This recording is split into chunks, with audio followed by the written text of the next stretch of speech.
So as we get started, we'll go ahead and get rolling here in just a minute. Before we do, though, I'm going to take a moment to pray, and we'll begin. Father God, thank you for this time, and thank you for the opportunity that we have to be good stewards of the finances that are given to us, Lord, the donations, the gifts that your people bring into the churches, Lord. We ask that you would just help us to understand how we can best serve our congregations, our members, Lord, and also how we can utilize the resources that we're given to be able to reach more for the kingdom of Christ. So God, that you would bless this today, that you would be with us and help us to glorify you with all that here, and Lord, that this would just be a fruitful time for all involved, that they would grow in their ministry as well. In Jesus' name I pray. Amen. All right. Just double check audio, make sure we're not having any problems with it.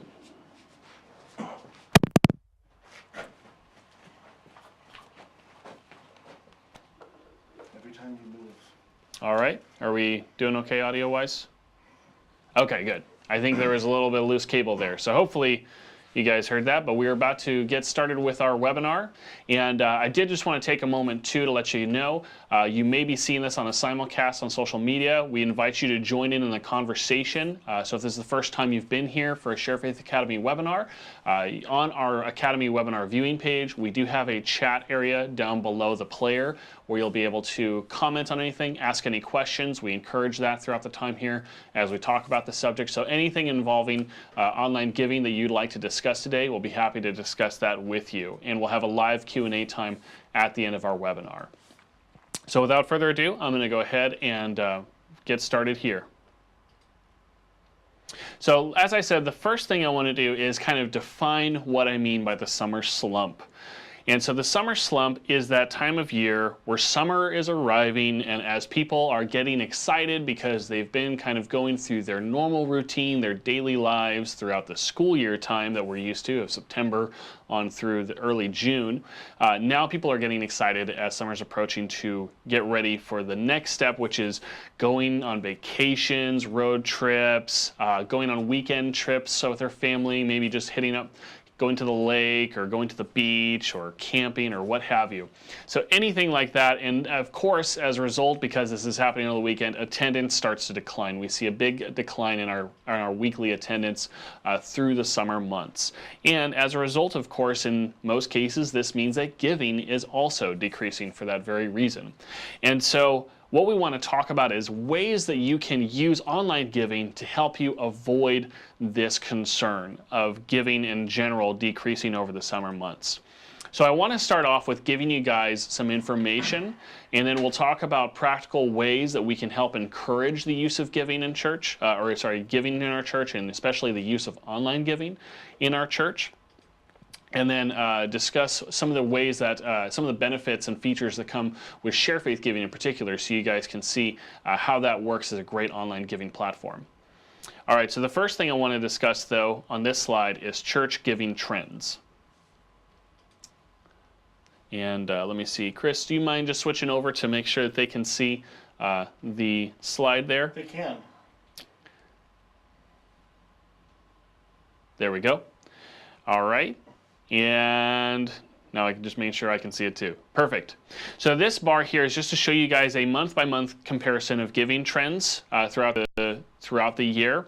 And so you guys will notice this light green represents the traditional giving trends. And you can see in the middle there, once it starts getting into kind of towards the end of April, May, June, and all the way finally kind of picking back up in September, that's a traditional giving trend that we see in churches. Now this dark green that's up on top, this is representing this with online giving involved. And so we can see the difference it makes. In fact, there's a continuous upward trend that we see, and this is based off data that we've seen with online giving to date, is that we actually see a continuously growing giving trend even through the summer months when online giving itself is implemented. Here's some other helpful stats I think you guys should know about. So 49% of all church giving transactions nowadays are made with a card. It's a significant number. Basically, half of all giving transactions are taking place with card. So are you guys set up in a way that accepts card for giving? aka online giving. 32%, this is the increase in donations when churches start accepting tithing online. That's a fascinating number to see a huge spike like that, up by almost another third of what you would normally see when you start implementing online giving with your church today. And 18% is donors who say that they've used a mobile device to give online. So having some way that people can give through a mobile device is a great tool, as that is growing to be a more popular format as time goes by. This is an 80% trend over the previous year, or 80% growth increase over the previous year. So we are seeing more and more people start to get more familiar with just using their phone or tablet to be able to go online and make donations through. Here's some stats about online donors themselves. So this is a great way to give you an idea of your demographic. 67%, it's the donors ages 40 to 59 who say they have given a donation online. Now you might be surprised. So this age group, the 40 to 59-year-old demographic, is actually the highest demographic that uses online giving today. That's a current statistic. And so that means that more and more people we're seeing in more mature age ranges that are actually adopting online giving and utilizing it more so than we might even expect from millennials, who are the 20 to 35 age range. And so on top of that, 59% of donors ages 66 and older say that they've given online. And so this is another huge group. So we're seeing that 40 plus age group really is actually the largest group of people who are doing online giving at this time, which is fascinating. I myself didn't know that before I was doing the research. I ran across this and saw this recent statistic. So that's awesome to me to see that it is something that's become so popular among all generations, regardless of age. Woohoo, go my generation! Yeah, Chris is feeling good about himself with that.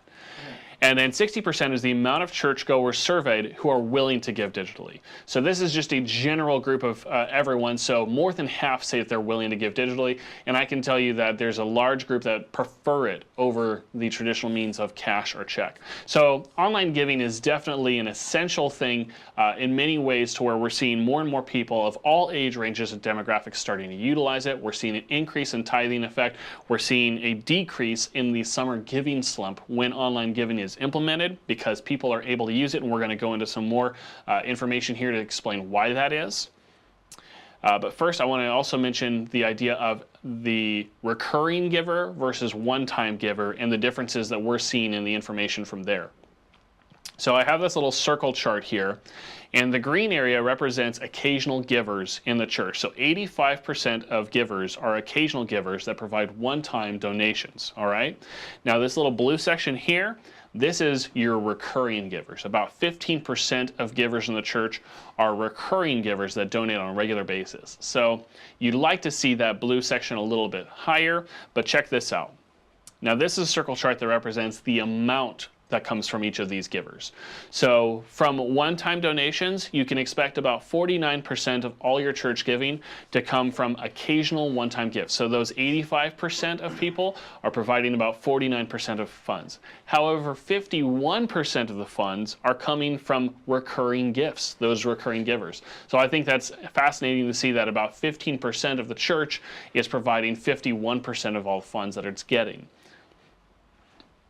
Now here, just to help you break down the essential aspects of having giving available at any time.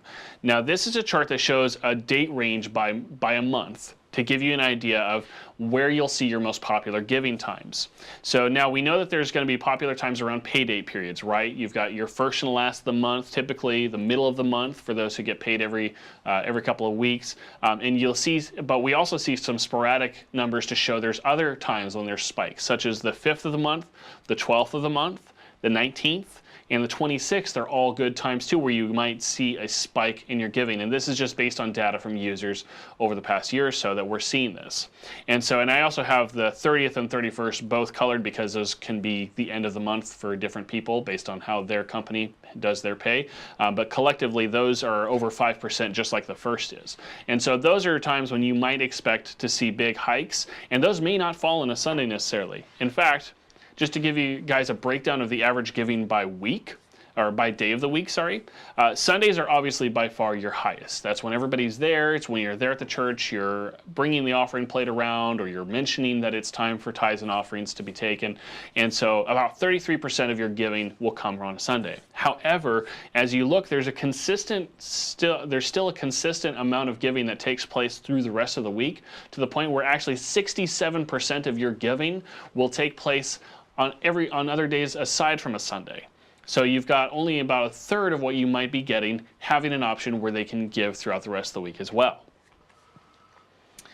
So we've seen these stats, and it tells us these things about online giving, that it is freeing. It allows you to have your congregation able to give freely no matter where they are, no matter when. So think of it as a time when somebody is paying their bills, or they're going through and they've just got a bonus, or they've gotten perhaps a gift of some kind, and they want to be able to tithe that right away while it's on their mind. Then having the ability for them to do that is going to be a powerful tool, so that they don't have to wait till the weekend and maybe something else comes up between now and then, or they forget about it, or we've heard all these stories, right? So it's very freeing to have this ability. Having it accessible. So online giving is simple because you can do it from any desktop computer or a mobile device of any kind. And the nice thing is it's accommodating. It's making sure that your people have the ability to give however they see fit. So if they're the type who prefers to use a card, which I'm a guilty party there too, I'm the kind who likes to use my card for pretty much everything, and it makes it easier for me to keep track of my stuff that way. Or even if they do still prefer to do a cash or check, this doesn't hurt them by having online giving, because for those who will see the benefit in it, it's going to be available to them as an option. And so nowadays, we are so used to being in a world where everything is done online, for payments, for donations, for every aspect. And so it's great to have these tools available for that reason. Now, I'm going to talk to you guys, I'm going to give you guys 10 tips on ways that you can actually think of how to engage your congregation as we're getting ready to lead into summer, and be able to have these ways as far as making sure you go through the checklist, or adopt the ones that are going to make the most sense for your church and your communication strategy, to be able to make sure that they're aware of online giving in your church and how to go about using it. So the first one here is your church announcements. So while people are there, we discussed this kind of briefly in talking about people being there on Sundays and having that be a high gift time. But while they're there during Sundays, that's the perfect time to mention if you have a new platform, or even if you've already got the platform, but maybe people just aren't really taking advantage of it yet, that you're reminding them about that and letting them know the different ways that they can give. We even have some videos here at Share Faith for our members where they can actually download and promote the different ways that they accept tithes and offerings. Giving cards are a great tool for this too. You may or may not feel comfortable with this, which is fine. I just wanted to present this as an idea because there are many churches who use these. And I like the fact that not only is it a way of allowing somebody to still have the satisfaction of putting something in the offering plate, even if they don't give through physical means, but it's also a kind of a silent sponsor, if you will, talking about online giving at your church. So you can have something where it says, I gave online, and then it has like a really quick, brief instructions on how someone else could do it. So if the offering plate's coming by and they see this in there, and they didn't realize maybe offhand that you guys had online giving as an option, they now know of another way that they can take advantage of online giving and be able to use that platform. Making use of scan codes. So these are things like QR codes. I know there's recent changes to a lot of mobile operating systems where now they can just read these automatically with their cameras. You don't need third-party apps necessarily. I know that's the case with iOS at least, and I think Android has something for that as well. And so with this makes it nice. So if you have something like a fundraiser that you're promoting and you have flyers around town about, or maybe you've got a bulletin insert, then you can have something that has a scannable code on it where they can scan and it can take them directly to your giving form or page where they can take action right then and there. So it's nice to have something like this where it connects the usage of a print resource and turns it into a digital call to action, which I love about those. Making use of video. So this is something, like I mentioned, we have videos available, like a loop that you can use that talks about the different ways that you have giving. But also it can be great to make a video that just kind of demonstrates like the benefits of giving to your members. Maybe a quick little announcement or instructional video that talks about how you can use it. And it doesn't have to be anything like that you promote like on the big screens in your sanctuary, but even something that's like visible from your church entryway, or maybe on a social media channel that you have. So you can use video in different ways because it is one of the most quick and ready forms to consume information for people out there.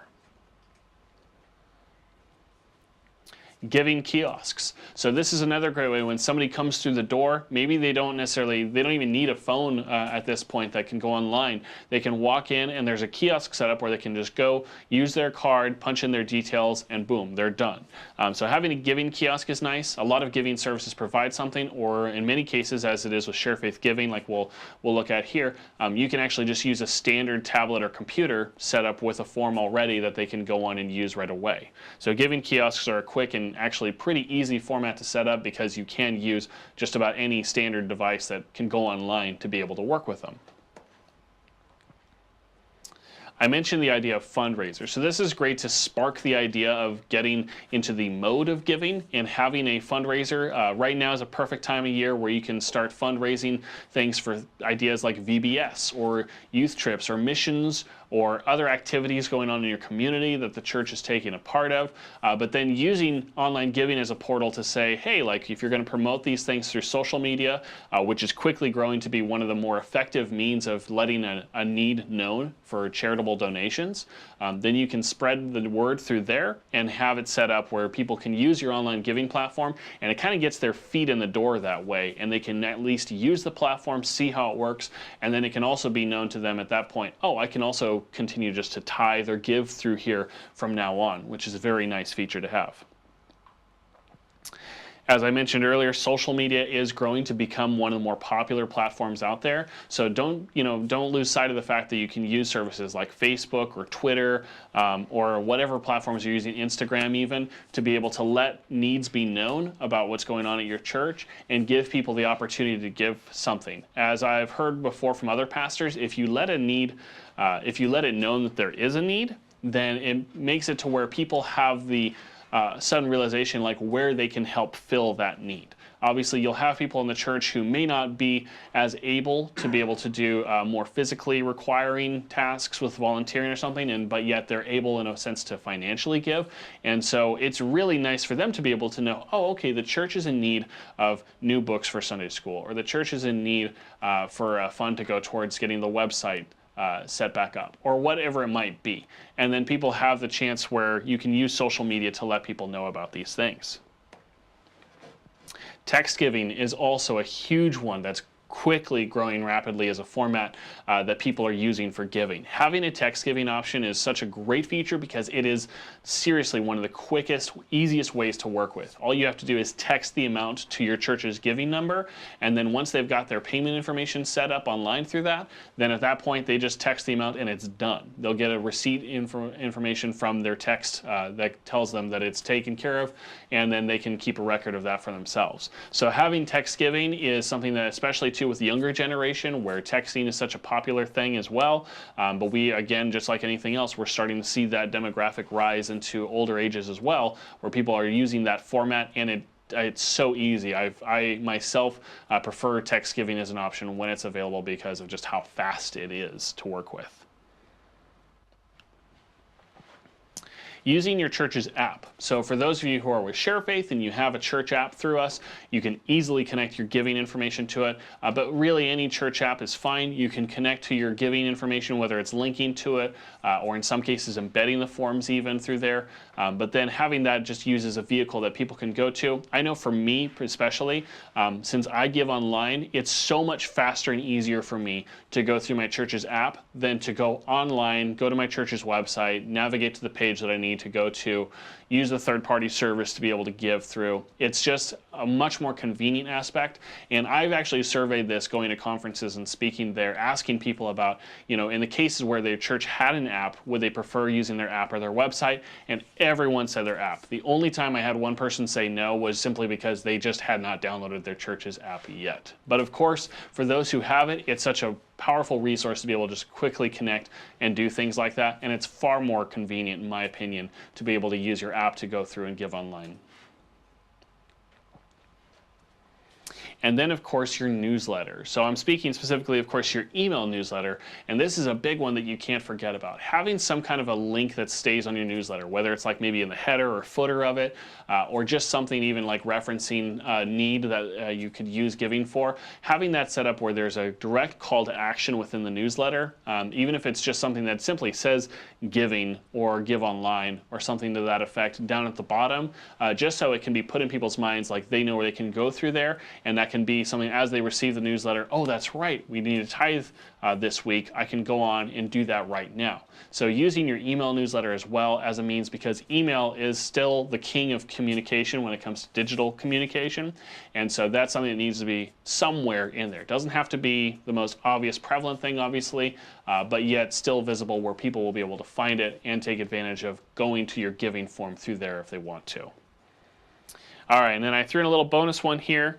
So last but not least, but having a personalized thank you from giving. So just because you are doing everything digitally doesn't mean that you should neglect following up or reaching out to those who are involved with it, but sending them a personalized thank you note, or if you know who they are and seeing them in person and thanking them for their contributions, whatever is going to be obviously the most not awkward situation. You don't want to put them on stage and be like, hey everyone, we just want to recognize that so-and-so just gave this money. But still like having an opportunity to reach out and let them know how much it's appreciated what they're contributing towards, maybe giving them a rundown of what those finances are being given towards, so they can see how the church is being a good steward of those finances. I know a lot of churches will actually keep a monthly report in their bulletins or in information when you come through there, so you can see how the church is utilizing the money and resources that it's given to be able to further the gospel and advance the kingdom. And that's always something that will help inspire more people to be more generous in their giving as well, knowing that your church is doing the right thing with the money that it's given. So with all that said, and I know I've talked about it with Share Faith Giving, obviously you have a ton of amazing resources that we'll look at here. I'm going to give you guys a quick tour of the Share Faith Giving tools and dashboard so you can see how easy it is to use, because it is a very intuitive system. It's real nice so that those in administration can go in, be able to get all the reports and data that they want or need from it, and be able to set it up so it runs smooth.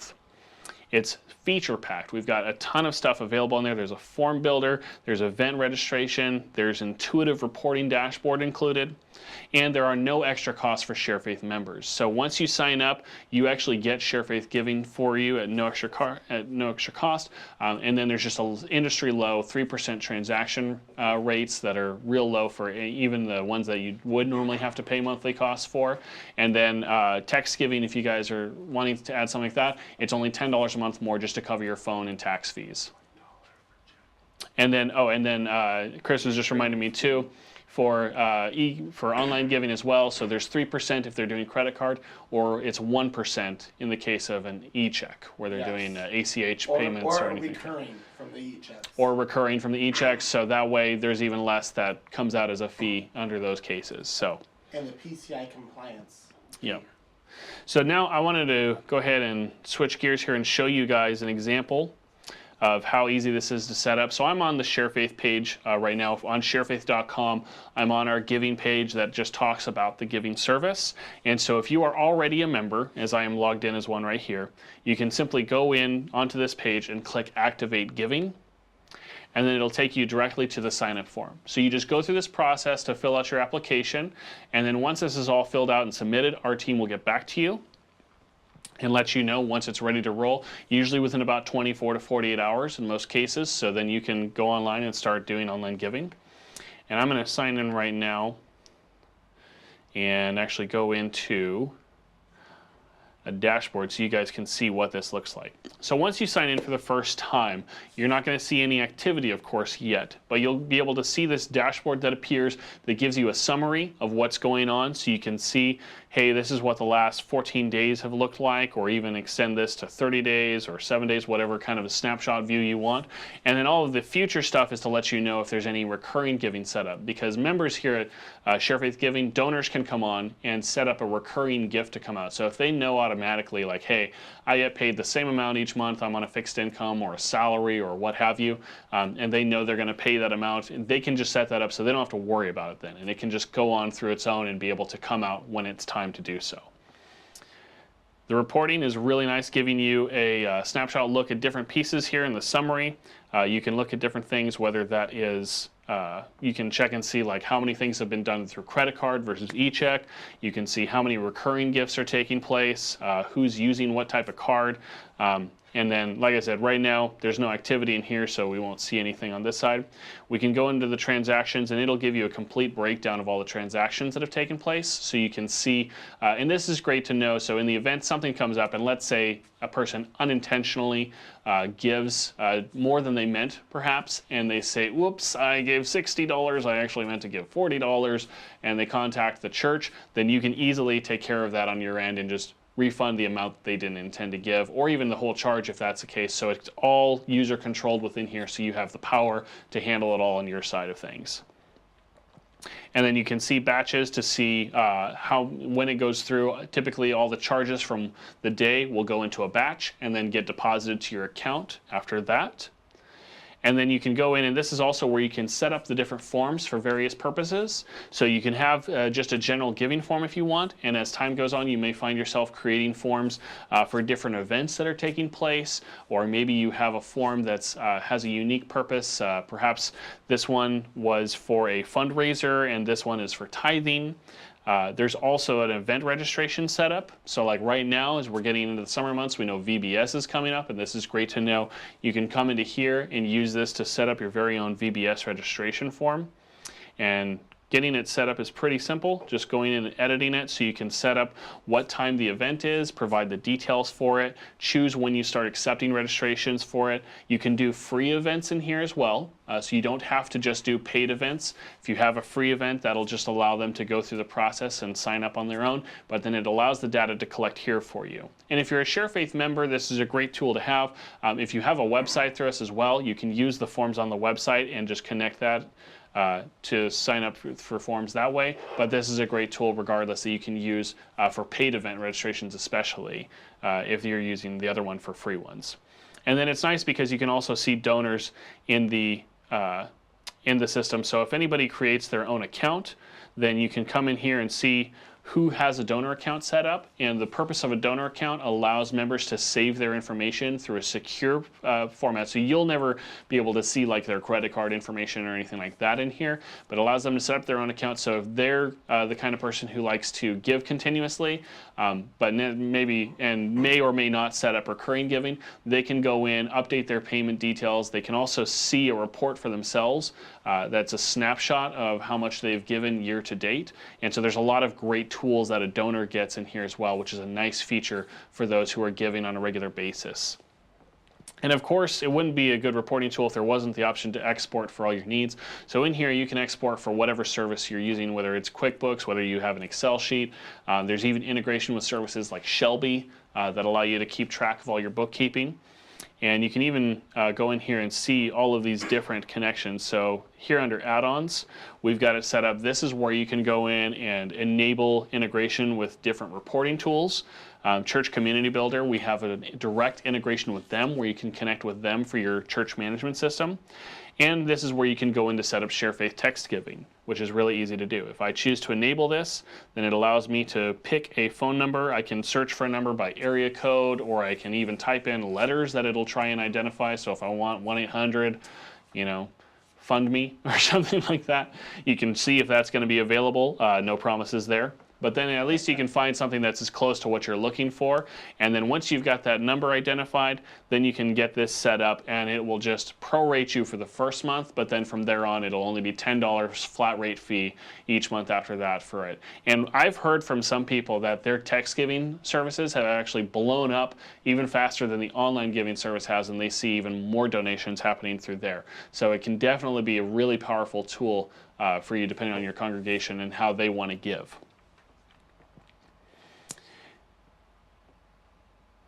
And then this is where I also, as an administrator, you can go in, you can view the settings for your account and be able to see different things. You can choose, you can upload your own logo if you want to brand your giving forms that way, provide all your information. So in the event that they ever need to try to reach someone, you can have that set up where they can do that through you. And of course, Share Faith here offers support as well. So if you find yourself in a situation where you're dealing with an issue with giving, or you maybe don't understand how you want to set something up and need some advice, then you can contact us and we're happy to help here Monday through Friday, 6 a.m. to 5 p.m. Pacific time. So all these tools are amazing, and like I said, the best part is they come with Share Faith at no extra cost. So what we're going to do now is, since I've had a chance to kind of give you guys a quick tour, if you have any questions about what you're seeing, or have any questions about what the service might offer, or anything about online giving too, let us know. And as a reminder too, we appreciate you guys for coming, so we will have a follow-up with you guys, and I'll make sure to include the promised ebook about the benefits of online giving for administrators and donors alike, as well as we'll provide some helpful links to resources that we have that you can use at your church to help promote online giving in your services, such as the video loops that I mentioned beforehand. And of course, we'll have a replay of this webinar as well. So if you'd like to share this information with anyone else, you can definitely do so. So, Chris, does it look like we've got anybody asking any questions on things so far? Yeah, we do actually. Fantastic. We had Jason Rice. He asked, what are some ways to engage online givers to become recurring givers? Oh, that's a great question. So Jason is asking, what are ways to engage online givers to become recurring givers? Well, of course, depending on the information that you have from them, if you're looking to contact them directly, perhaps somebody has submitted something via email, or they've gone through and you have an information of their transactions on your reports that you can go back through. Obviously, depending on what your relationship is with that person, could be a deciding factor. Like if they're the type of person who comes to your services all the time and have the opportunity to discuss and explain with them the benefits. There are ways too as well, like automatically when somebody gives a gift, you can actually personalize the message that they get in return. And so at that point, it could be a great opportunity to say like, hey, and just so you know, if you haven't already, you can set up a donor account for yourself, and we have the options where you can give recurring gifts if you want to. So that's a great tool as well that you can use with the personalized messages there. Obviously, as I said, a lot of it in terms of a further communication would just depend on your relationship with that person. I understand cases where somebody may be someone who has to stay home and can't make it to services, whether they may be older or sick or whatever the case may be. And so it's great to reach out to them and maybe provide a personal visit and just follow up with them. And again, just show them how much it's appreciated that they take the time to give and what it's going towards. And I think that's a huge thing when you actually show someone like how funds are being used. If you can do that, that's just a great way to put something right in front of them that they can see like, okay, this is how the ministry is using the funds to be able to reach more people. And even if that's something going back into the ministry, obviously they believe in your ministry in order to be giving to it. So just whatever you can do to show them and kind of give them that peace of mind of how those resources are being used, always a great tool. Is there anything else too you'd like to add to that, Chris? Security. Everybody's worried about security these days, right? That's a great point. Yeah. So with Share Faith Giving, our actual the little thing that goes on your website is actually secured. So even if it doesn't look like your website's secured, that portion is encrypted and secured completely. And most online giving platforms are secured. So Definitely. And I agree. That is something for sure we get questions a lot about, and we have in our FAQ as well, detailing security. And really, it is a system where, as information is added, Chris kind of mentioned earlier, there is a thing with PCI compliance. So we do offer PCI compliance as well through ShareFaith Giving. And that is just a matter of making sure if you are the person handling someone else's credit card information or any of those financial details. Let's say they write it on a card to give to you to sign up for a gift. Or if they call in and say, hey, I'd want to make sure that I want to maybe sign up for this registered event that's paid, or I want, whatever the use might be for it, and you're going through the ShareFaith Giving system, you would just want to get PCI compliance, which is offered through the system, and we can provide information to our FAQs so you can get all your questions answered on that. But then that allows you to then go through the process of adding it within the dashboard on your side, on your own, on behalf of that person, and making sure that you have fallen through and you are compliant with all those regulations. All right. That was a great question. We answered a few more things that are great ideas to bring up. Was there anything else that anybody was asking about, Chris? Or I think a little bit more on the engaging your online audience. I think he was more wanting to engage the people that watch him online. Gotcha. And saying, okay. Hey, I don't want to just be asking for money.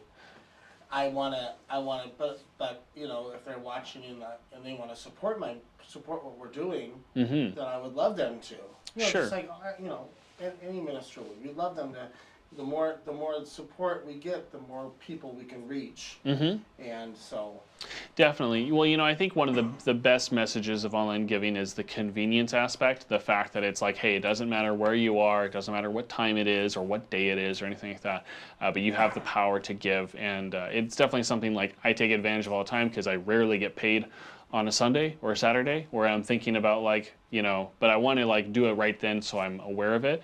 And so if you are doing something online, let's say you're streaming, kind of like we're doing with this webinar right now, and we're streaming out across all the platforms and everything we're using, then it's great to have a link or some type of a call to action in a sense where people who feel led then can follow that through and be able to give online through your ministry. So having a form that they can go to or some type of a direct contact that they can get straight to the spot where they would do that is always a recommendation on our part. And speaking of streaming too, I did just want to give everyone a heads up again, thank you for coming to our ShareFaith Academy webinar, but we also are having a live streaming webinar this Thursday that we just wanted to make a point to let you know about as well. You can go to sharefaith.com/academy and sign up for that if you haven't already. And our partners at Boxcast will actually be hosting that one, and it's through Boxcast and our other partners and them specifically as a partner that we have the ability to do our webinars, and in this case to simulcasting across Facebook Live, YouTube Live, Periscope, and all the other popular social media channels on top of our website that you guys are seeing this on right now. So I definitely recommend checking that out to learn more about that service and what you can do with that. That's more than just the free services offered by other competitors. So, all right, and just figured I'd plug that in. Seemed like a good spot to put it. But was there anything else too before we wrap things up? Any last minute questions that people are asking about? No, I don't have very many questions this time. Okay. Well, have just a thought about.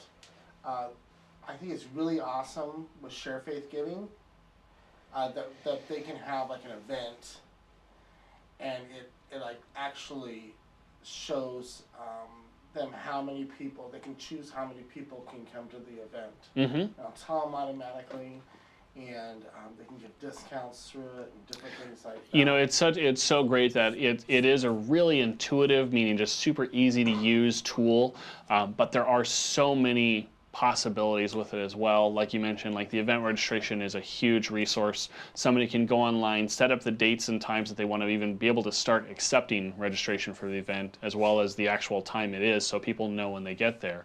But then, like you said, going through the process, choosing how many people can go, and you can limit how many people can come to the event as well, so it'll inform someone afterwards once the limit's reached, hey, sorry, we're all out, maybe next time but then from there they can go through and provide information on each person coming as well. So this is great for, like we talked about, like VBS registration. Oh, yeah. You can go on there, so a parent can go on, sign up, like if they have 3 kids that are coming, then they can put in the details for each of those children, and you can have questions like about allergies, you know, clothing size if they want to like have like a shirt for the camp or something like that, or for the VBS.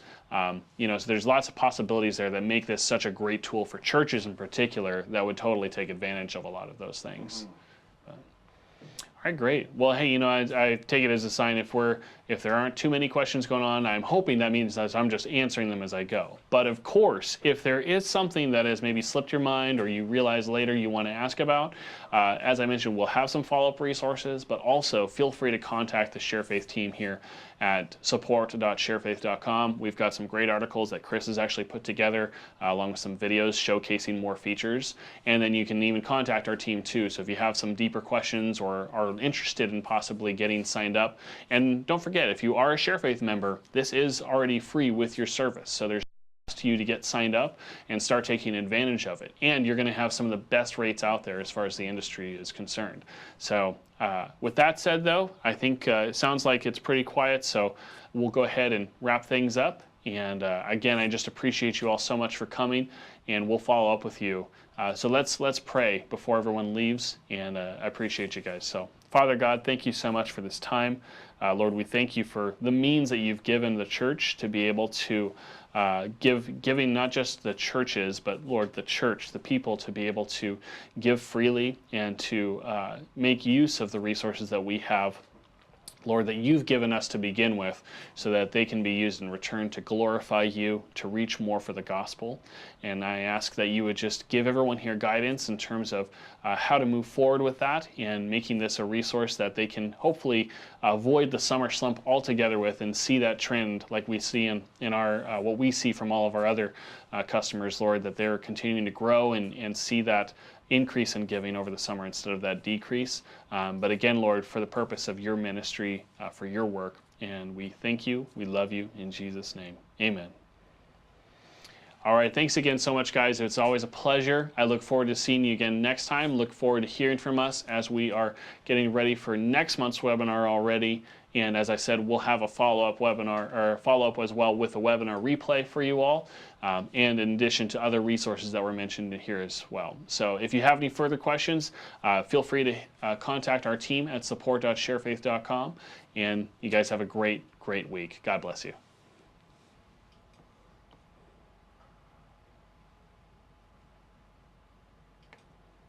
Come on. I clicked it and it wouldn't stop. I'm all, come on.